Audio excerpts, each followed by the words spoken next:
my pleasure to welcome you to Los Angeles Museum of the Holocaust annual community-wide Yom HaShoah commemoration ceremony. Los Angeles Museum of the Holocaust was founded in 1961 by a group of local Holocaust survivors, including my father, Jonah Goldrich, who wanted a place to honor the memories of their families members who had been murdered in the Holocaust. They wanted a place where their precious photos and artifacts would be preserved, where people would learn about the horrors they had witnessed and would be inspired to speak up against bigotry and hatred when they saw it. Long before the museum moved to its beautiful building in Pan Pacific Park, my father organized the annual community Yom HaShoah commemoration ceremony in this park. I am proud to continue that tradition today as we come together as a community to mourn all those murdered during the Shoah. This year, we also mark the 75th anniversary of Warsaw Ghetto Uprising, and today we will pay tribute to the brave men and women who, under the most horrible circumstances, mustered the strength and courage to resist Nazi oppression in the Warsaw Ghetto and throughout Europe. We also will honor those who risked their own lives to hide and rescue others from the Nazis for no other reason than it was the right thing to do. I'd like to thank those whose hard work make today's event possible, our Executive Director, Beth Keene, and the entire staff of the museum.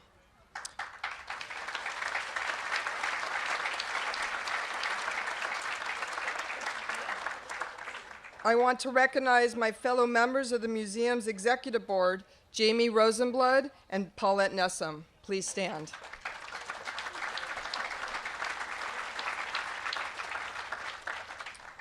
I also want to acknowledge the members of our board of directors who are here today. Please stand as I say your name.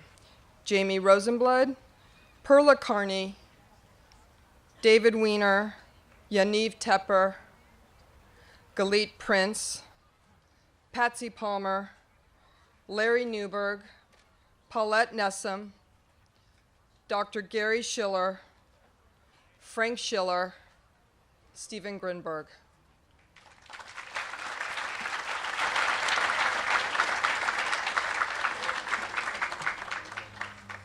I also want to acknowledge our docents and other museum volunteers who so generously give of their time to make our work possible. Would you please stand?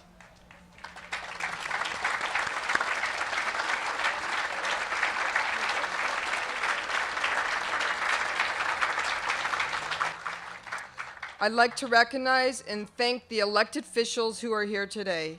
Please stand as I say your name. California Assembly Member Richard Bloom.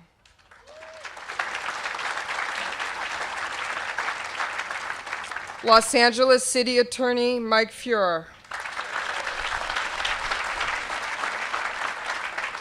Los Angeles City Controller Ron Galprin. Los Angeles City Council Member David Rue. Los Angeles City Council Member Paul Koretz.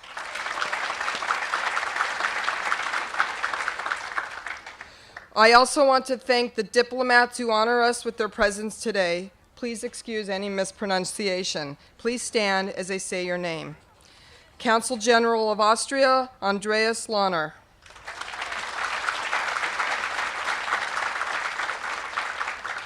Consul General of Belgium, Henry von Tighem.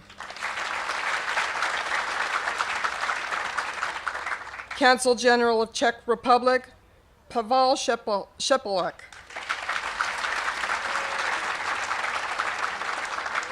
Consul General of France, Christophe Lemoine.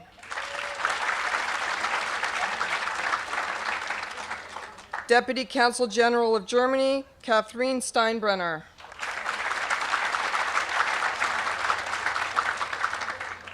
Consul General of Hungary, Thomas Sellis. Consul for Public Diplomacy of Israel, Karine Perry.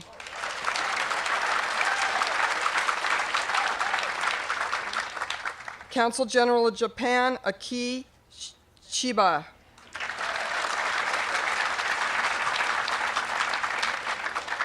Consul General of Poland, Jarosław Lizinski.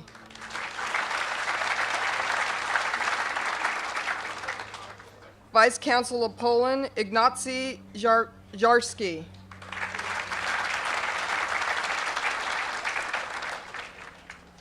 Consul General of Romania, Cosmin Dumitrescu. Consul General of Switzerland, Thomas Snyder.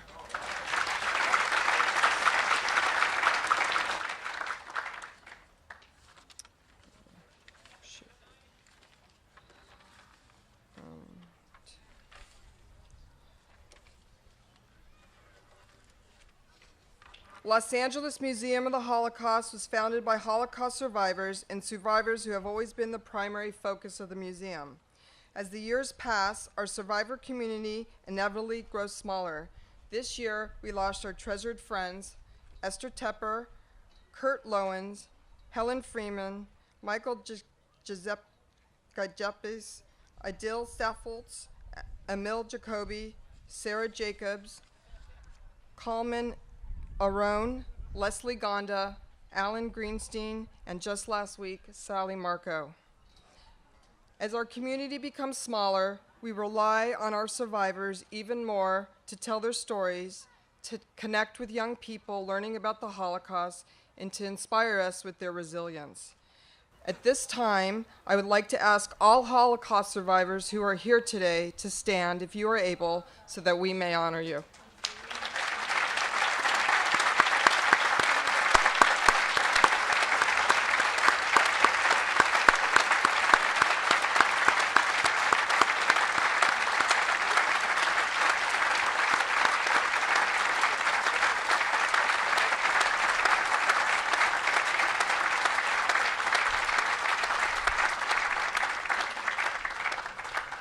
When the museum opened its beautiful permanent home here in Pan Pacific Park 8 years ago, it was one of the proudest days of my father's life.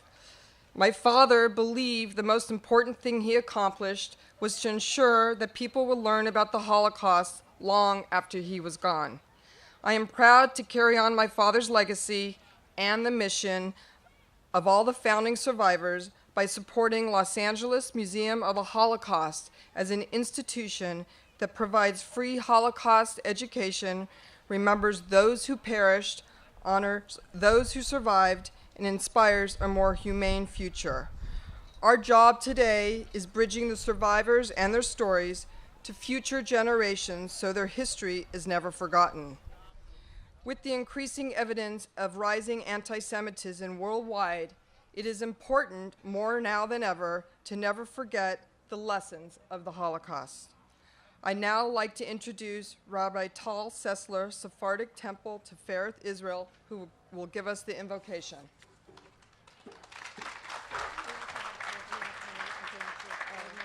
I apologize. I'd like to acknowledge Dana Schwartz and Gregory McKay, who are also board members here today.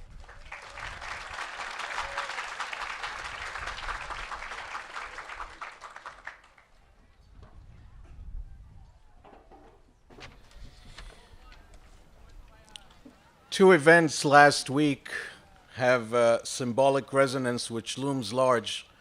One is the fact that yet again men, women, and children were gassed to death in this tortured and sublime world of ours in Syria, and that Great Britain, France, and the great United States of America sent a clear and distinct message that gassing of children, irrespective of ethnicity, race, or national origin, is no longer acceptable by the civilized world.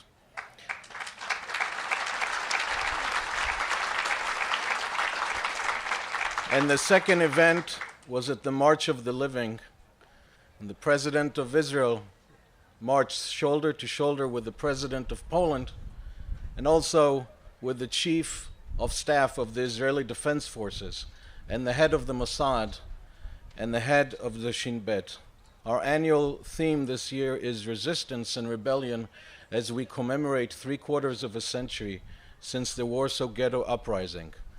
How symbolically chilling it is that in that very same year, 1943, to be precise, on October 6, 1943, only 3 days before Yom Kippur, 400 Jewish American rabbis marched from the Lincoln Memorial to the White House to offer a petition to President Roosevelt to stop the genocide of our brothers and sisters in Europe. President Roosevelt, by the advice of some people, snuck out of the back door of the White House. He did not meet with the rabbis.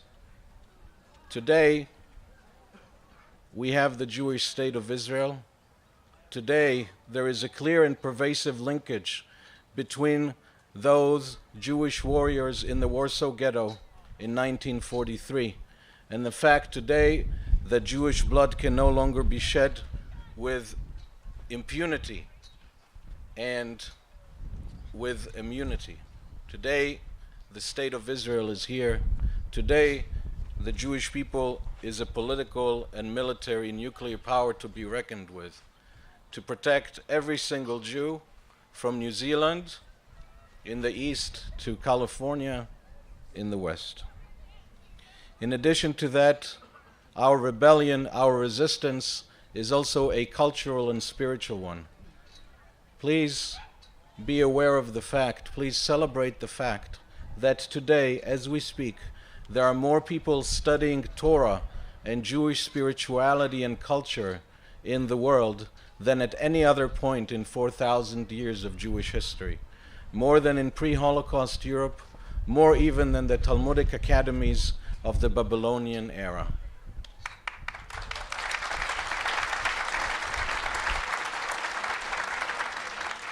And lastly, let us be mindful of the fact that the second mitzvah, the second ethical and spiritual commandment which the Almighty gave the first Jew and monotheist, Abraham, our patriarch, was Veheye bracha, you shall be a blessing.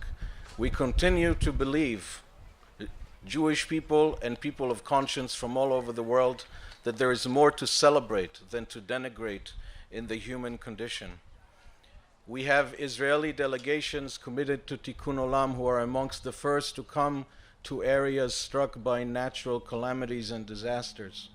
American Jewry spearheaded the fight for civil rights in this country. In the 60s, 51% of the lawyers in the South were Jewish, in a country in which we were only 5% of the population there.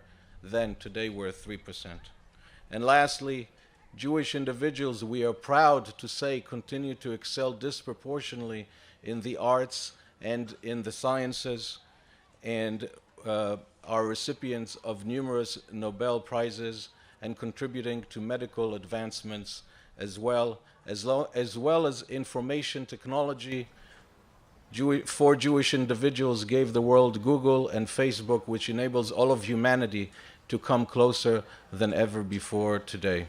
We salute our survivors. We are committed to our ongoing cultural, spiritual, and national flourishing, and we stand shoulder to shoulder with love and boundless solidarity with all the forces of good, sanity, and sanctity around the world entire. Thank you very much.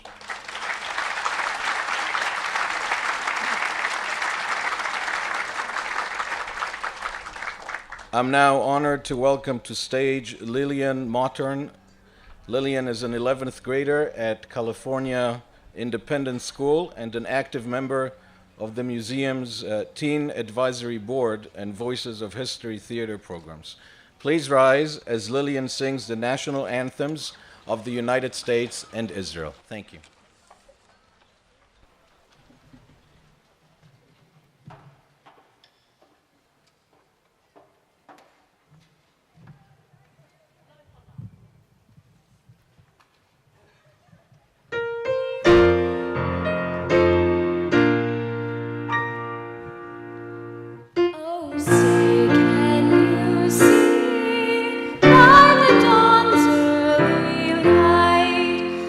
So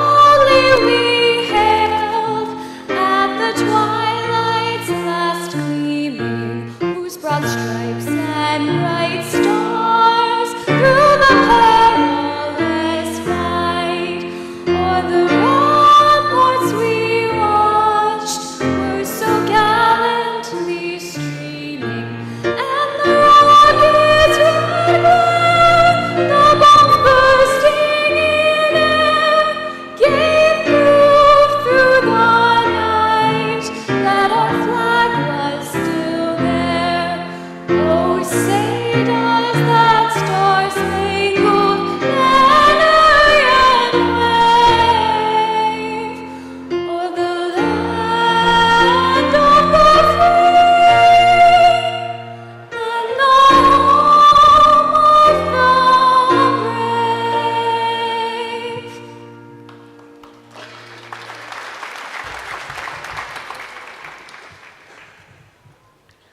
Cold Baleva Penima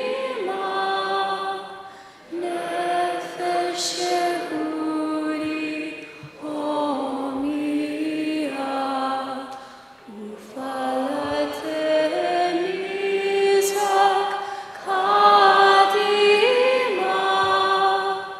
Ein Letzion Sophia Od Tikvatenu Hatikva Bachnot Alpayim Lichotem Chofshi Be'atzenu Eretz Zion Yerushalayim Lichotem Chofshi Be'atzenu Eretz Zion Yerushalayim.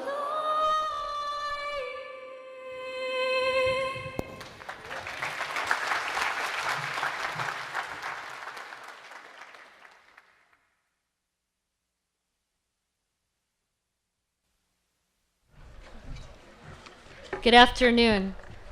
My name is Beth Keene, and as Executive Director of Los Angeles Museum of the Holocaust and the grandchild of Holocaust survivors, I am proud to see my friends and family and our community here together at our annual Yom HaShoah ceremony. Yom HaShoah is a day for all of us to remember and to reflect collectively around the world.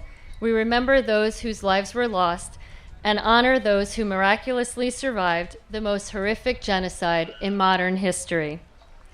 For many of us here today, it is impossible not to remember because we have family members who lived through the Holocaust and we have family members who perished.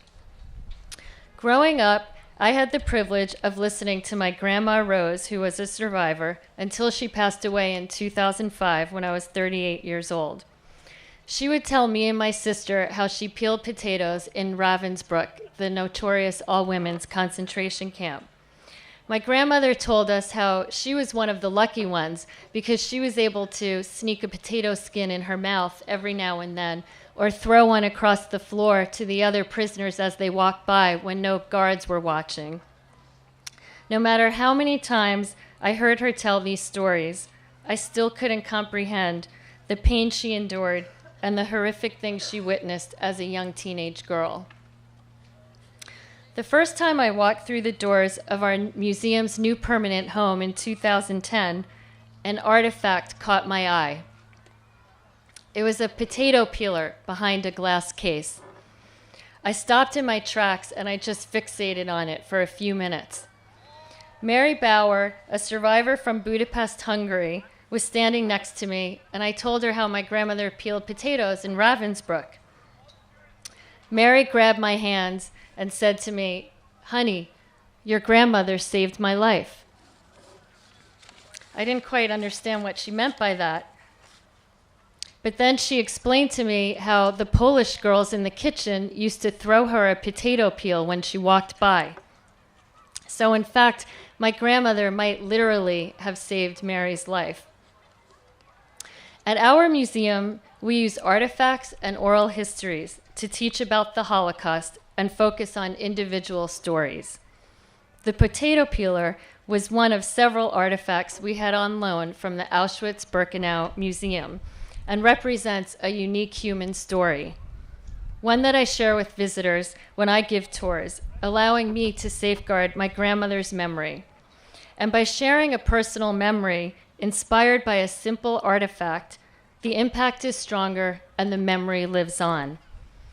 Our museum's collection of treasured artifacts helps us to preserve memories, safeguard the truth, and ensure that we will never forget. We want visitors to leave with a sense of responsibility. We want them to go back to their communities and share these stories. I feel optimistic when I see tens of thousands of students and visitors from diverse backgrounds walk through our museum doors, because I know their lives are forever changed. I feel hopeful standing with you here today, remembering as a community, because our collective voices will have a much greater impact. This is why our museum is so critical today. Yes, students learn important lessons about empathy and social justice here at the museum, but we also teach young people facts about the Holocaust. Many of you are aware that a survey released this week by the Claims Conference revealed that only 11% of American adults and 22% of millennials, ages 18 to 34, have not heard or are not sure if they heard of the Holocaust. 41% of Americans and 66% of millennials do not know what Auschwitz was. And 31% of Americans and 41% of millennials did not know that 6 million Jews were murdered. In 2017, over 17,000 students, mostly from underserved communities, had customized tours and listened to and had dialogue with a Holocaust survivor at our museum. That means 17,000 Angelenos, young Angelenos, now know what Auschwitz was. They know what the Holocaust was. And they know this because they have met in person a survivor of the worst genocide that humanity has faced. I have a special message for the young people here today. You are the last generation to have the opportunity to meet a Holocaust survivor. I encourage you to please visit our museum, join one of our programs, bring your family and your friends, absorb the lessons that these amazing survivors are giving to you. Help us carry their messages and legacies forward. And please educate yourselves on the truths that we teach. You are truly the caretakers of our future. Thank you.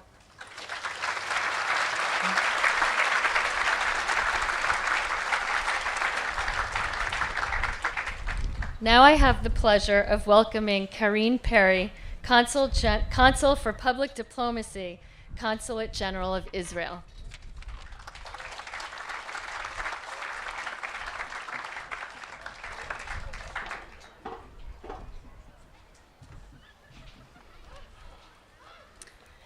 I am very honored to be here this afternoon.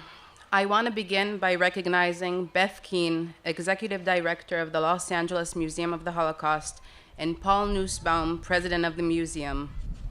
I want to also recognize the Honorable Nancy Rubin, former U.S. Ambassador to the United Nations Commissions on Human Rights, our keynote speaker this afternoon. I also want to recognize all of the elected officials and dignitaries who are here. But most of all, I want to recognize the survivors and their families that are present with us today. The heroes that have overcome the greatest horrors known to mankind. You are the true testament of the strength and the resilience of the Jewish people.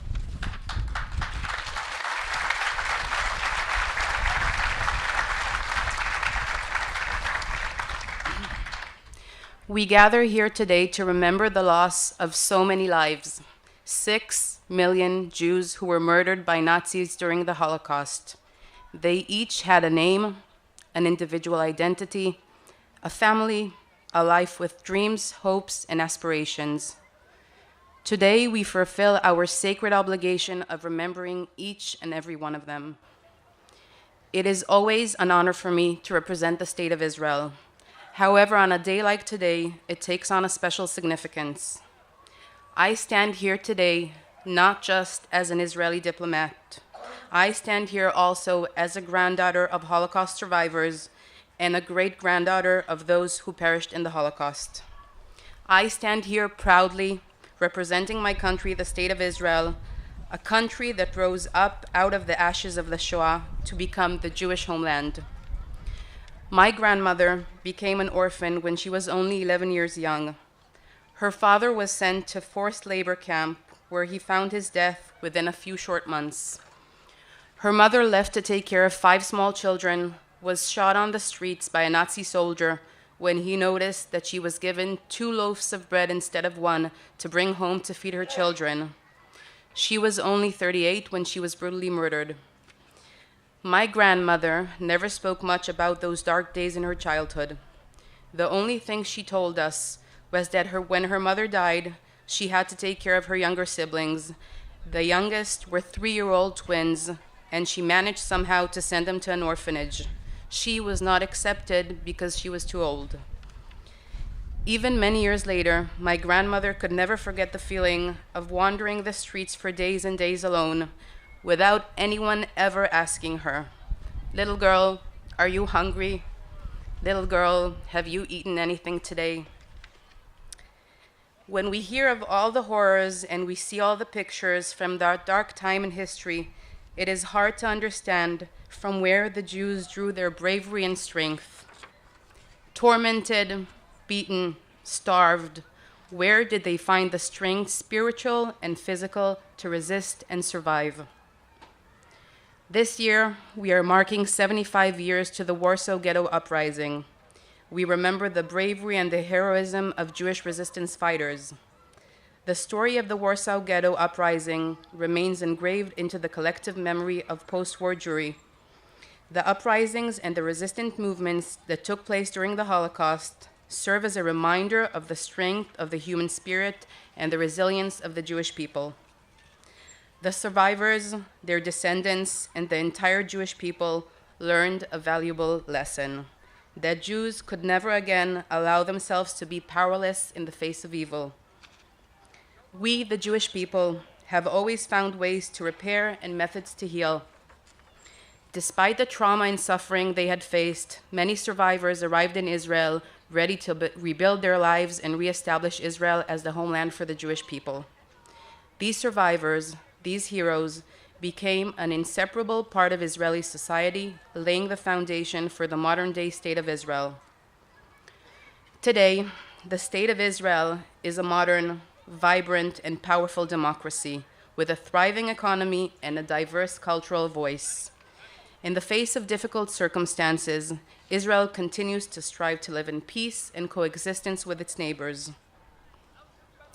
As a mother, I wish I could tell my children that anti-Semitism, hatred, and violence are elements of our past. I wish I could tell them the stories of the Holocaust without having to instill within them lessons for the future. On this day, while we fulfill our sacred obligation of remembering the past, we are also obligated to apply these lessons in order to secure the future of the Jewish people. 70+ years ago, we did not have the national capacity nor the military might to defend ourselves. But today, things are very different. Today we have a safe harbor, the State of Israel, the Jewish homeland. Israel is a country which has taken charge,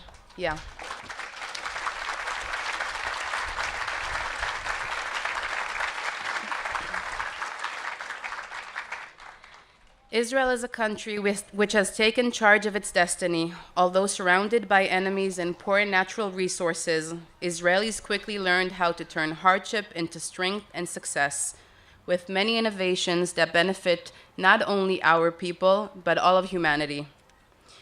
So on this solemn day, let us remember with sorrow and respect those who perished in the Holocaust and the horrors they and the survivors endured. Let us pay tribute to the heroes that contributed substantially to the establishment of the State of Israel, and let us be grateful and proud that the Jews are once again a sovereign nation. And finally,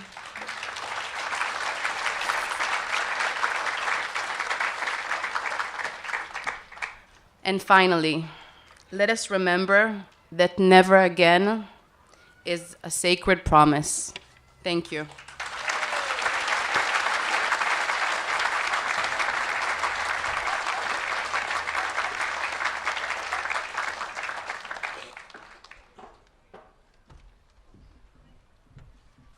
It is my pleasure to introduce our keynote speaker, Nancy Rubin, who served as U.S. Ambassador to the United Nations Commission for Human Rights and served in the Carter, Clinton, and Obama administrations. Ms. Rubin was formerly a director of the International Human Rights Law Group. She served on the Leadership Council for Amnesty International and co-chaired their 50th anniversary year of activities to expand the scope of human rights protection. She also served on the board of directors for the United Nations Association of the U.S. and the UNA United Nations Foundation Strategy Committee, and a board member of Women, Men, and Media, and chaired the Coalition for Women in International Development. Ms. Rubin worked for the Corporation for National and Community Service and was on the founding team that built AmeriCorps, which has engaged over 500,000 young Americans in public service programs. She served on the Brookings Expert Committee on UN Human Rights Mechanisms and Freedom House International Solidarity Committee. She is an active board member with the Pacific Council on International Policy, the National Democratic Institute, and the Council on Foreign Relations. It's my pleasure to bring up Nancy Rubin.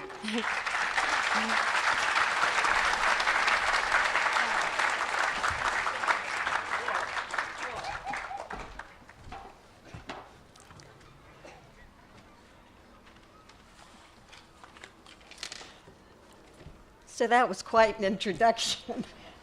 It's that of an older woman, and I cannot tell you how proud I am to be here today to honor the survivors.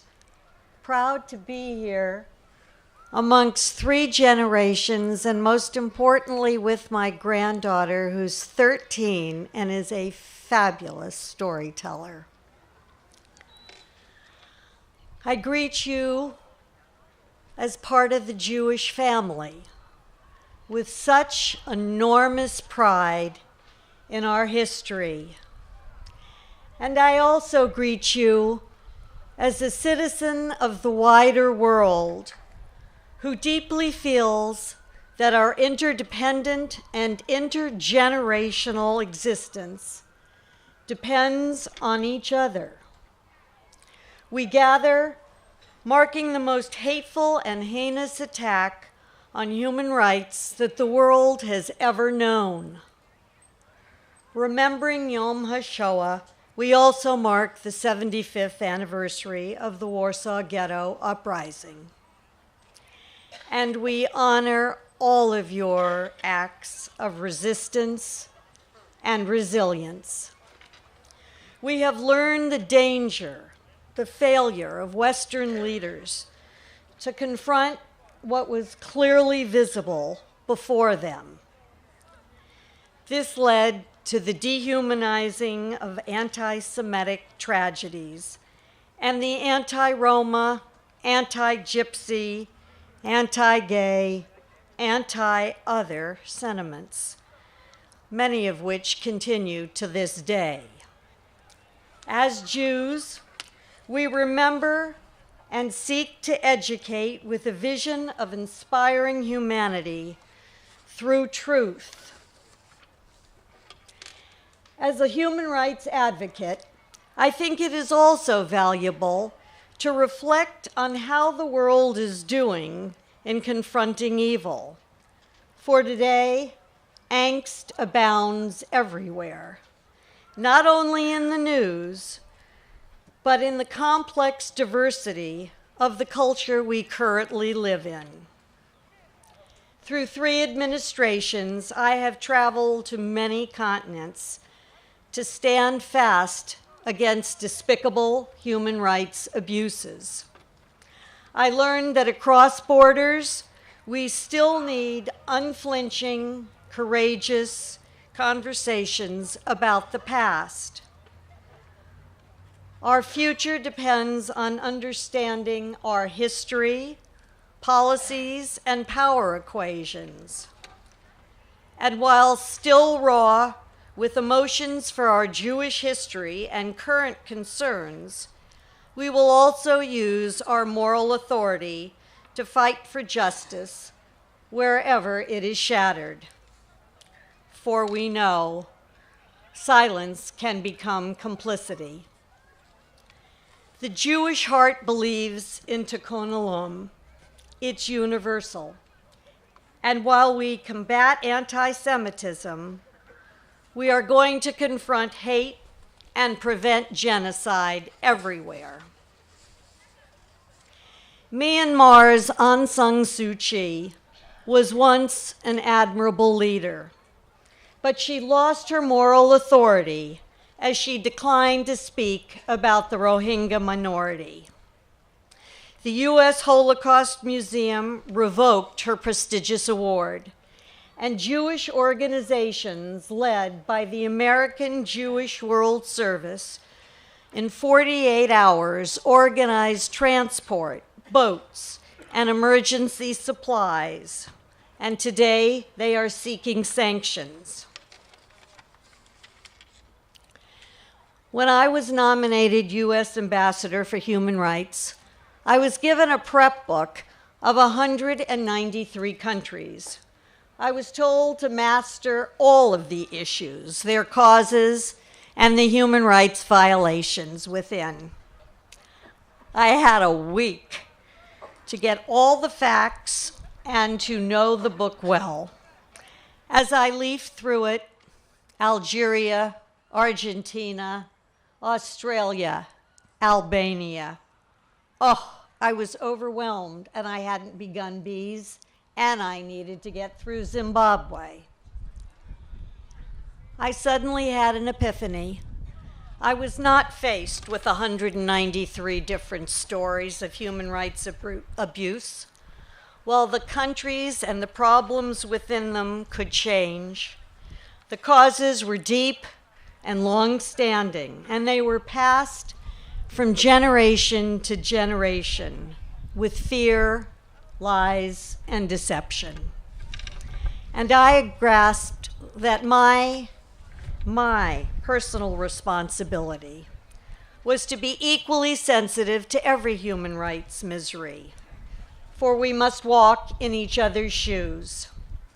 And so I said yes to witnessing, to learning from the past, to taking action with our governments, our NGOs, and with anyone who could provide resources to address the precarious lives perched in the balance. And that yes has made all the difference to the meaning in my life. As a human rights advocate, I heard labeling of people as outsiders, others, outside the realm of human existence, acceptance, and human decency. I have seen those other faces up close and personal. I have held the hands of children, widows, mothers, orphans, the elderly and the maimed, who asked, "Do you see me? Do you hear me? Is my right to survive different from yours?" I've been to the killing fields of Cambodia to experience what genocide left. I've seen the same scored and scarred faces from the Rwandan genocide. And I stayed with Bosnian women still crying, slowly dying of the damages to their bodies and their culture. I made missions to the current man-made human disasters of the Congo, the Sudan, Yemen, and the Syrian refugee camps.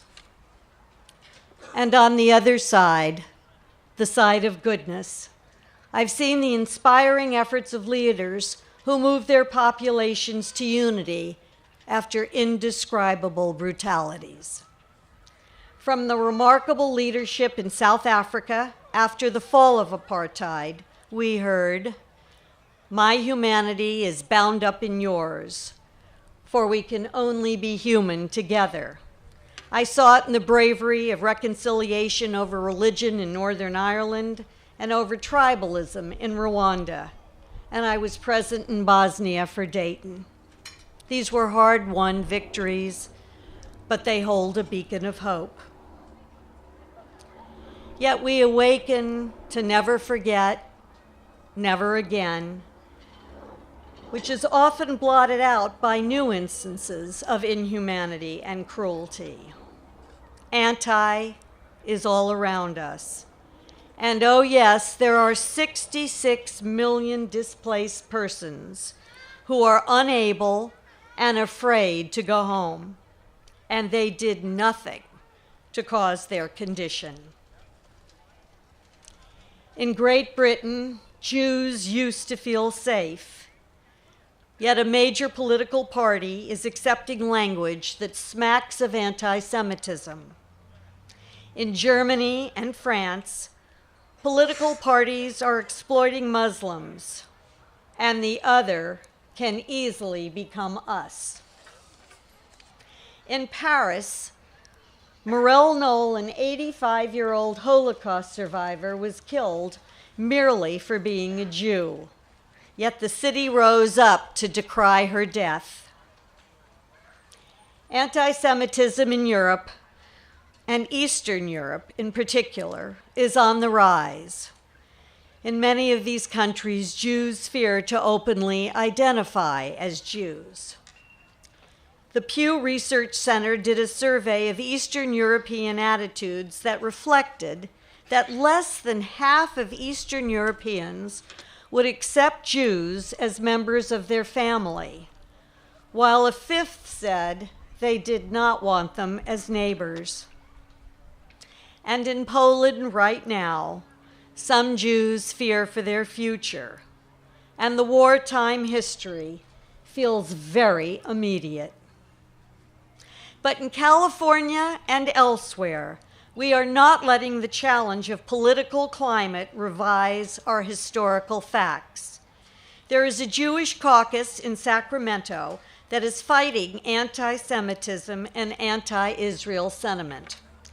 California State Senator Henry Stern asked Poland to reconsider the new Holocaust speech law. In America, we're mindful of politicians who abuse their role as they scapegoat and fuel anxiety, anger, and bigotry. And we decry the white supremacists and foot soldiers and the deceit they perpetuate. President Obama wisely said, "We are all Jews," because anti-Semitism is a distillation and expression of an evil that runs through so much of human history. And if we do not answer that evil, we do not answer any other form of evil. The ADL has noted a 57% increase in 2017, in anti-Semitic acts in the United States. And on high school and college campuses, where there is othering, we look to young people on the front line for their future. They want to confront negative single-story stereotypes, misconceptions, and lies. And they are saying yes to wider communities of trust and support. The young are crossing boundaries from safe spaces to brave spaces for new understanding, new respect and acceptance, and for new solutions to old divides. Racism, xenophobia, inequality, poverty, and the discrimination on the basis of sexual orientation, the rights of the undocumented and the undocumented students, the special, the disabled, and so many more oppressed and marginalized groups. It's a big agenda, but we are a big people, and no act of compassion is too small, for it ripples out, and it forges safer and more compatible communities. And then there's safety from gun violence. We all witnessed the young, diverse survivors of Parkland and Emma Gonzalez, who advocated for gun control under the banner of Never Again. Now they're after legislative strategies for protection. In addition to counting our commitment to fight anti-Semitism, we must advance our culture of caretaking as we all call out human abuses everywhere and in every form, here, in Europe, in countries of the former Soviet bloc, and even when necessary, in our homeland. To our treasured survivors, you have graced our lives. We honor your legacy of resistance and resilience, and we have your stories and your holograms to ever guide us and light our way.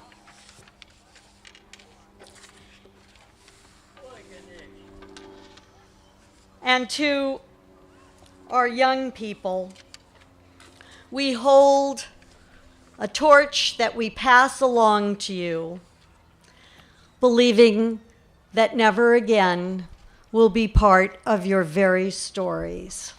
Thank you.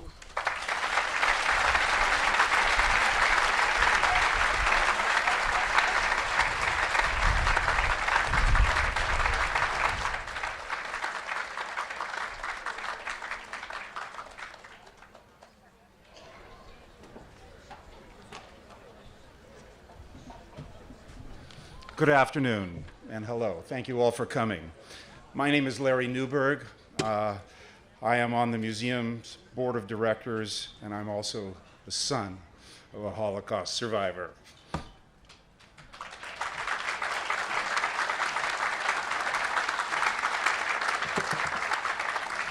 Right. Yes, my father's here with me today. He's 93, and I'm very happy he's here.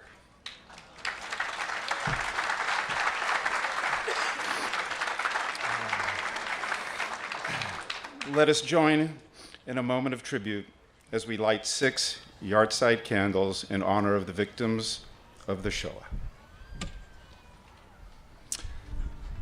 For the first candle, Fela and Nathan Gibson will be lighting the first candle to honor the 75th anniversary of the Warsaw Ghetto Uprising and for all acts of courage, resistance during the Holocaust.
this one? Okay.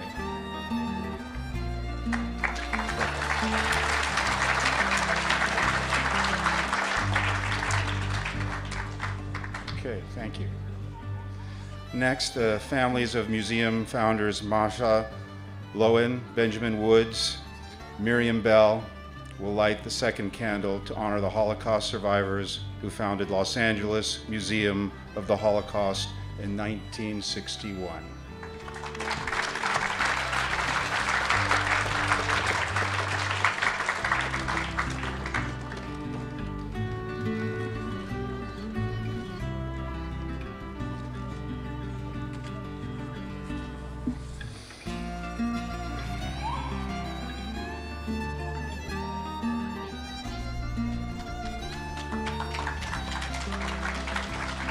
Beautiful. Thank you.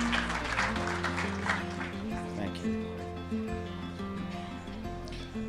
Next, museum board members Yaniv Tepper and his siblings Danny Tepper, Bati Prince, and Dr. Gil Tepper will light the third candle in memory of the survivors from our community whom we sadly lost in the last year.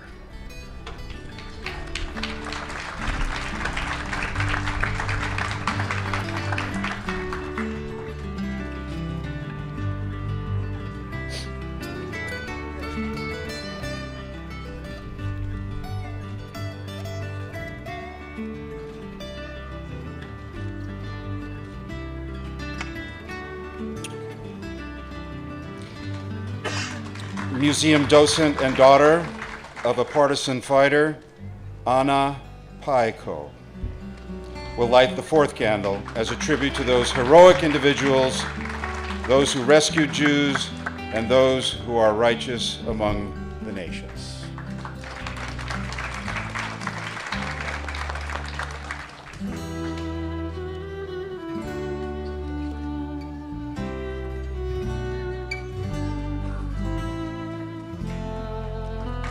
Okay.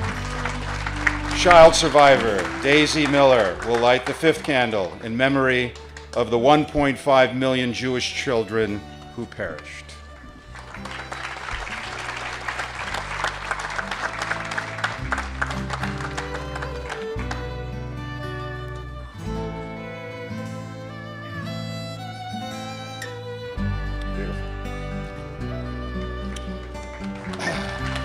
Board member Dr. Gary Schiller, his father, Holocaust survivor Frank, his wife, Maskit, and son Aiden will light the final candle in memory of the 6 million who we lost.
Thank you. Now it is my pleasure to introduce vocalist Daniel Newman Lesser performing V Gala.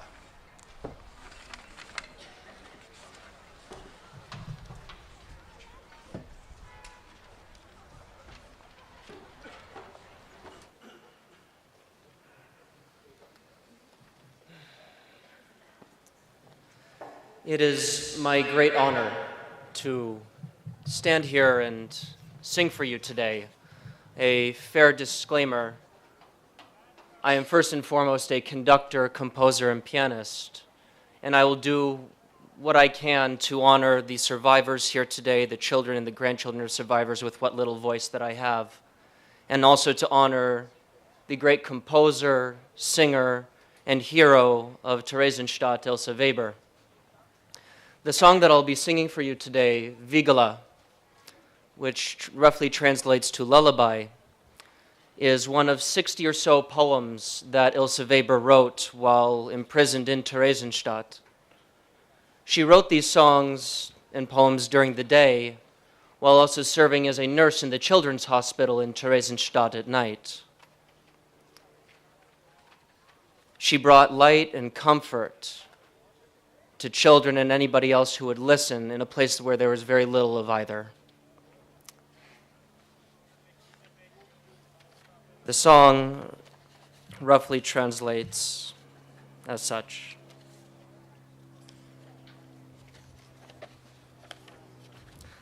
Lullaby, lullaby, lullaby. The wind plays on the lyre. It plays so sweet in the green marsh, the nightingale who sings her song. Lullaby, lullaby, lullaby. The wind plays on the lyre. Vigala, Vigala Verna, the moon is the lantern. He shines in the darkened firmament and looks down at the world. Vigala, Vigala Verna, the moon is the lantern. Vigala, Vigala Villa, why is the world so quiet? No sound disturbs the sweet rest. Sleep, my child, sleep well. Vigala, Vigala Villa, why is the world so quiet? And now, before I finally sing for you, it's worth noting that a good friend of Ilse Weber's, who often heard her singing to children in the hospital, is quoted with speaking to Ilse Weber before she accompanied the children to the gas chambers at Auschwitz, where she was transported after Theresienstadt. The friend told her thus, "I've often heard you sing in the sick ward. Enter the gas chambers as fast as you can. Sit down with the children and start singing. Sing what you have always sung with them. This way, you will inhale the gas more quickly. Otherwise, you'll be trampled to death once everything starts to panic." It is strongly believed that this is the song that Ilse Weber sang to the children in the gas chambers to comfort them and bring them some last peace.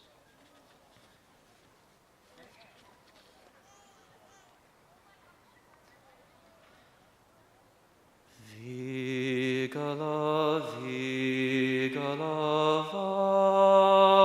Weihe, der Wind spielt auf der Leier, spielt so süß im grünen Ried, die Nachtigall, die singt ihr Lied. Vigala, Vigala, Weihe, der Wind spielt auf der Leier. Vigala, Vigala, Verne, der Mond ist die Laterne. Steht am dunklen Himmel.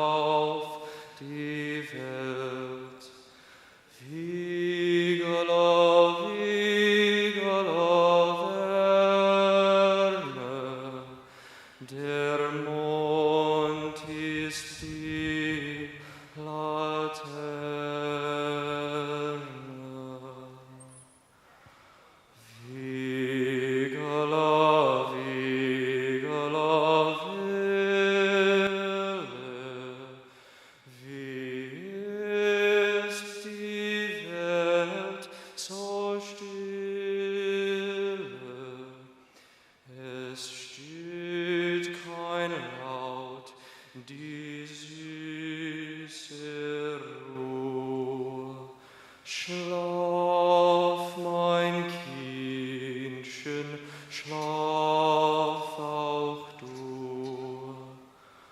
Vigala, vigala, Welle, wie ist die Welt so still.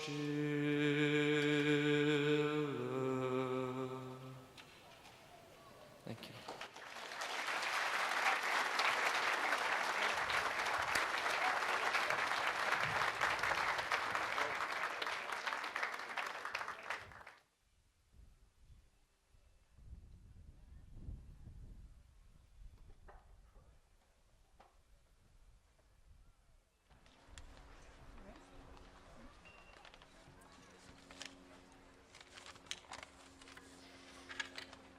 Hi, my name is Galit Prince. I'm a granddaughter of a Holocaust survivor, and I'm on the 3G board at this museum. This is obviously very hard for me. Last year, to this day, my grandmother, my Savta, was sitting right over there. Little did I know that it would be the last Yom HaShoah we would spend together. My Savta, Esther Wilhelm Tepper, was born on April 6, 1932, in Radomsko, Poland. She was 7 years old when the war broke out, and shortly thereafter, she and her family were forced into the Radomsko ghetto. In 1942, her father was tipped off that the ghetto would be liquidated, and all the Jews were to be deported or killed. He quickly managed to secure false identification papers for my Savta, who was then sent to a labor camp in the guise of a Polish Catholic girl who managed to survive, eventually being liberated by the Soviet troops at age 13. Like all the children during the Holocaust, she fought for her life far earlier than any person should. Before my grandmother passed away, I didn't realize how massive the responsibility was to never forget, to educate, and to always remember. My Savta did so with so much passion and vibrancy. Every restaurant and department store in Beverly Hills would come to know my grandmother's story, as it wasn't an option for her not to share. For those of you who are lucky enough to know her, you know her energy and zest for life, and that being with family, remembering the Holocaust and Israel, was of utmost importance to her.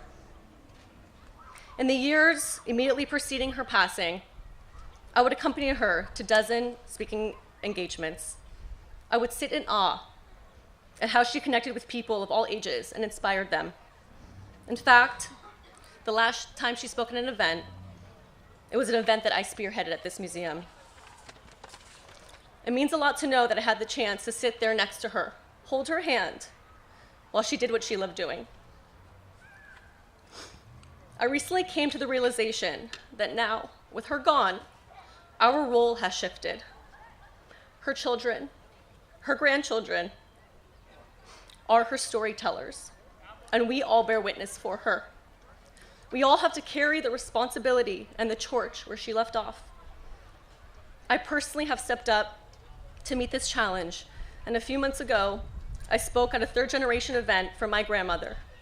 And although it wasn't close to having her by my side, I know that I was giving her a voice and continuing her mission for Holocaust remembrance and education. My Savta's story, and that of all survivors, is a part of a legacy that other grandchildren of Holocaust survivors must continue. We are not the voices of the past. We are guardians of the truth. This happened, and it happened to our grandparents. By taking on this legacy, my work on the third-generation board at Lamoth is now more important than ever. For me, telling my grandmother's story in her absence and seeing the continued impact it has on the next generation has interestingly enough transformed what was deemed a massive responsibility and duty to now a massive honor and privilege. We all have the honor and privilege to never forget, to educate, and to always remember, to share the stories of survivors and forever be in awe of their heroism and their strength and feel blessed that we came from them. We all have the honor and privilege to carry the stories and gift them to the generations that come, so they too can be proud for where they came from, so that they too can protect what so many died for, and that they too can make sure that nothing like this happens again. It's important to keep learning what we can directly from survivors. In fact, an important aspect of the 3G group at this museum is to continue the intergenerational dialogue, learning firsthand accounts from Holocaust survivors. It's therefore my honor and privilege to introduce Betty. Betty was born in Antwerp, and after the invasion of Belgium, her family fled to France with the intention of leaving for a Dutch colony. Shortly after the Germans arrested her father, her mother became very active in the French resistance and took Betty with her to meetings. At the young age of 7, Betty became a messenger for the resistance, alerting local farmers to light bonfires to designate safe landings for Allied Special Force paratroopers. Betty Hyatt.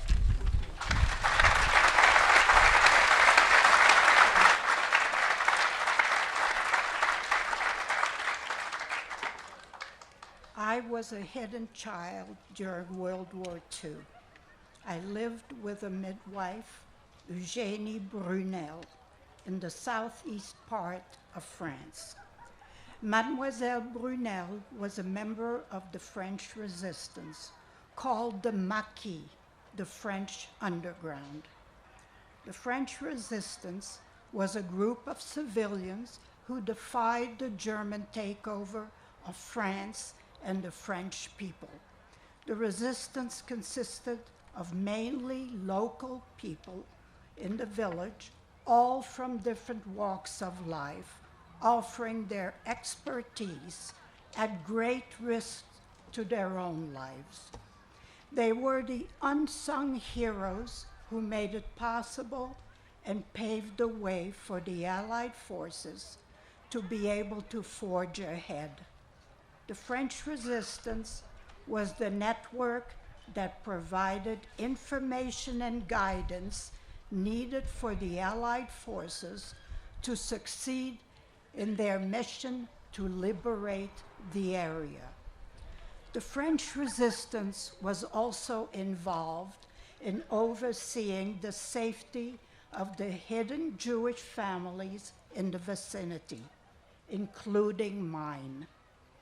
My involvement was as an innocent, looking young courier to alert farmers living in the surrounding area to light bonfires at night so special forces would know where to parachute and land.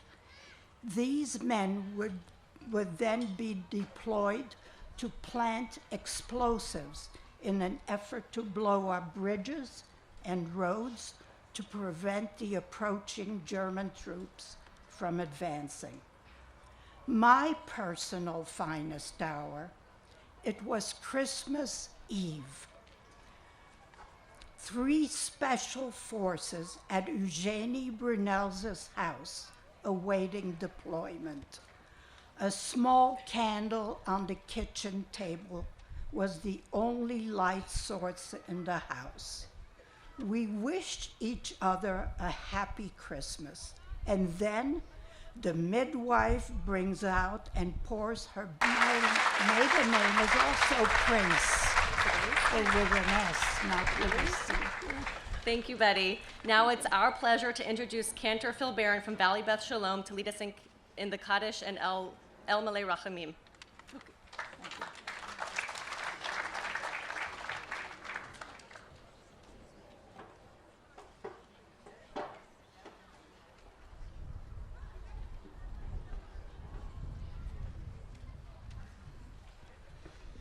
If you are able, please rise.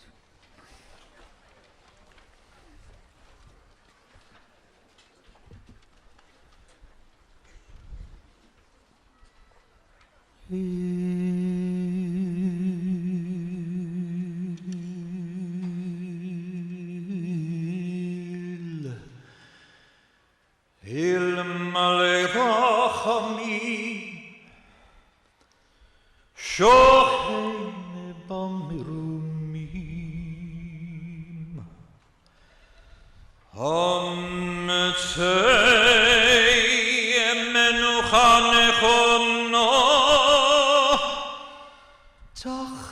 כנפי השכינה.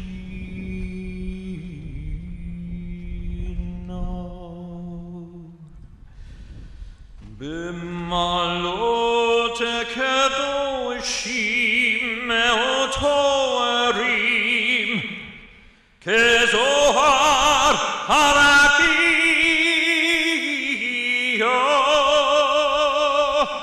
מאירים את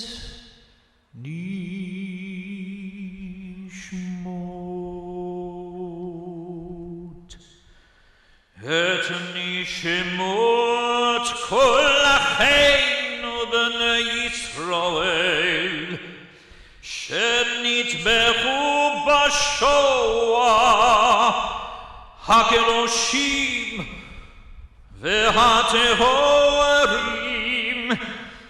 שהומתו ושנהרגו ושנשחטו ושנשרפו.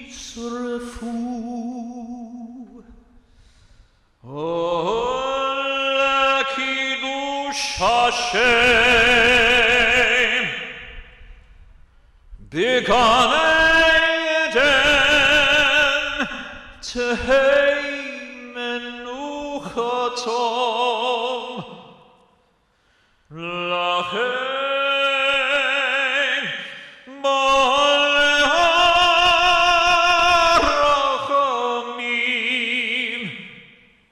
יסתירן בסתר כנפיך לעולמים,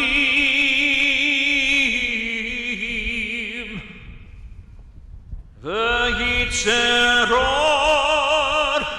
מטרור החיים את נשמותיהם. אדוני הוא נחלתם וינוחו בשלום על משכבותיהם ונאמר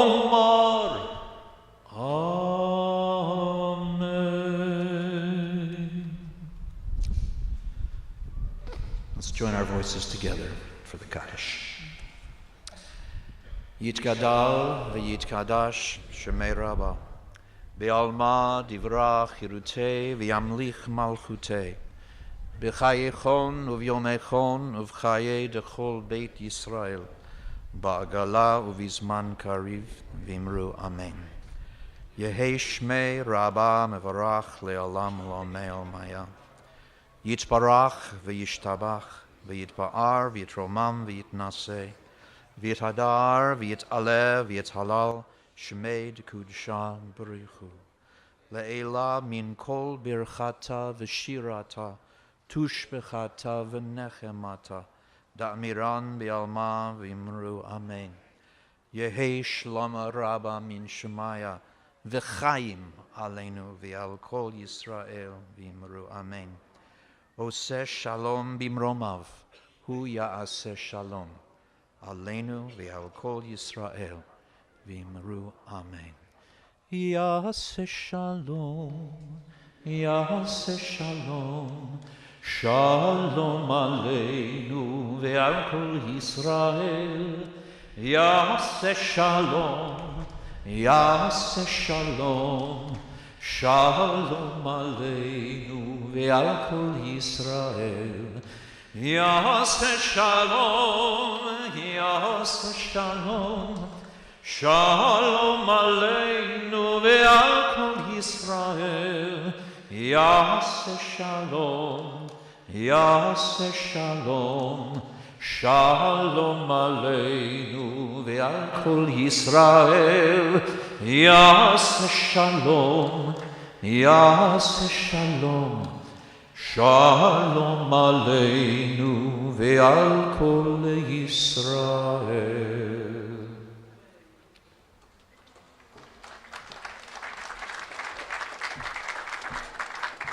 You may be seated. My name is Gary Schiller. I've chaired the Yom HaShoah Commemoration Committee for a long time. And now, as we come to the close of this year's Yom HaShoah Commemoration, I would like to thank sincerely the members of the committee, the board of the LA Museum of the Holocaust, and most importantly, the staff, without whom we could not have a commemoration as beautiful and meaningful as this.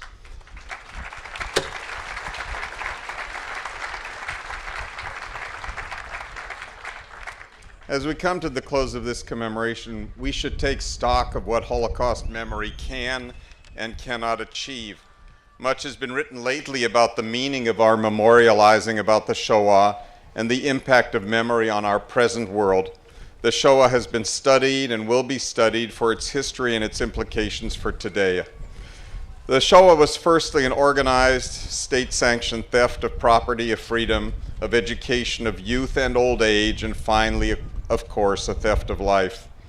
The Shoah was murder grounded in a perverse concept of racial theory that evolved into racial ideology and was sustained by an almost religious obsession with death. After its vast crimes were revealed, the Shoah became an image of bestiality whose memory was supposed to constrain the most vile behavior of people and the most odious crimes of their leaders. In the many years since its conclusion, the Shoah has inspired its survivors and their descendants to create institutions of memory, archives for research, and convocations like this one for remembrance. The purpose of these great and noble efforts was said since the early days to proclaim physically and spiritually that we shall never again permit such wanton slaughter of innocent civilians by their own governments and the violation of humanity by any nation or ethnic group. Today we have heard eloquently spoken by many who have correctly noted the noble purpose of Holocaust memory, but this noble purpose has not been so successful. We've been witness in our times to genocidal mass murder, displacement, indiscriminate plunder and shooting that take their savage imagery from grainy photographs and bring them to life in real time on small screens before our eyes. We cannot deny the institutions or commemorations like this one, the noble intent of their creators, but we must acknowledge their limited scope. Instead, we should look at the personal and the impact of memory on those who have spent their lives in an attempt to remember. I look out among you, and I've worked with you for 25 years or more, an audience made up by many descendants of those who survived the Nazi era, those who escaped, those who were hidden, those who rightfully are called survivors for having lived a day or many years in ghettos, work camps, and concentration camps. I see in the audience of descendants those who made the very personal remembrance of loved ones that they never knew a motif for their lives.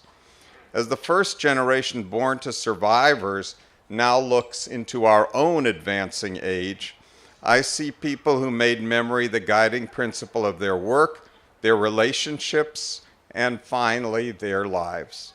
Although the lofty goals of changing humanity through memory were not achieved, the personal goals of memory, achieved through descendants whose lives have been lived with focus and purpose, shine as an example to a society given to forgetfulness, waste, and abuse. As we conclude today's commemoration, allow us to reflect on the personal narrative that we tell from the stories of our parents and grandparents and commit ourselves to framing the narrative for our children and for anyone who will listen. Please welcome David Lenga and Henry Slutsky, who will sing with us together the partisan song, the Song of Resistance.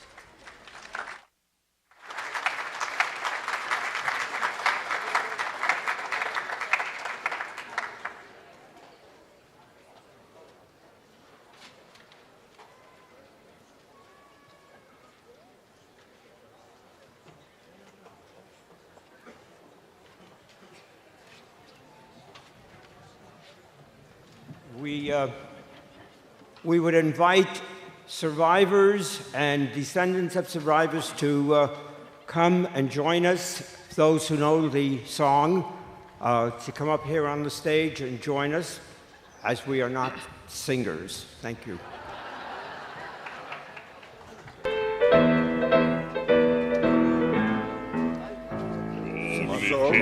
Als du gehst dem letzten Weg, wenn Himmeln bleien verstellen bläue Tage, weil kommen wird noch unser ausgepickte Schau. Uns wird abbeugt und unser Trott mir seine Ruhe, weil kommen wird noch unser ausgepickte Schau. Uns wird abbeugt und unser Trott mir seine Ruhe. Von grünen Palmen bis weiten Land und Schnee, wir seien Damen in unser Bein mit unserer Wehe. Und wenn wir Paus ist es spritzt von unser Blut, schätzt nachher spritzt von unser Geburt unser Mut. Und wenn wir Paus ist es spritzt von unser Blut, nachher spritzt von unser Geburt unser Mut. Es ist das nicht mit Bluten, nicht mit Blei. Es ist nicht ein Lied, zum Erfolg auf der Frei. Nos hat auf Volksmenschen fallen die Verleihung. Das ein Versuchen mit der Gange sind die Hand.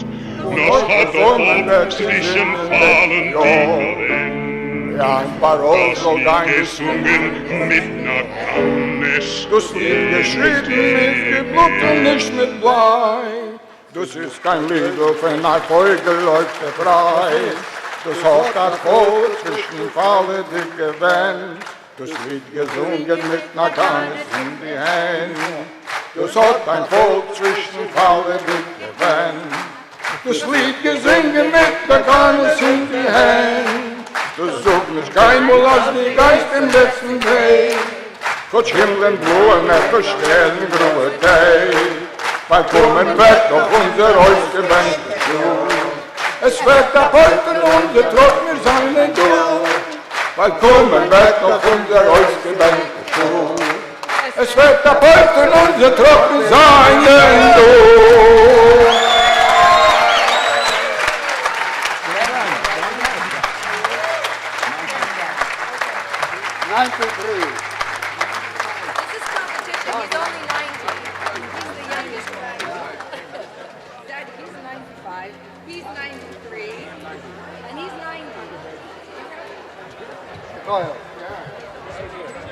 I just found out I am the oldest Holocaust survivor.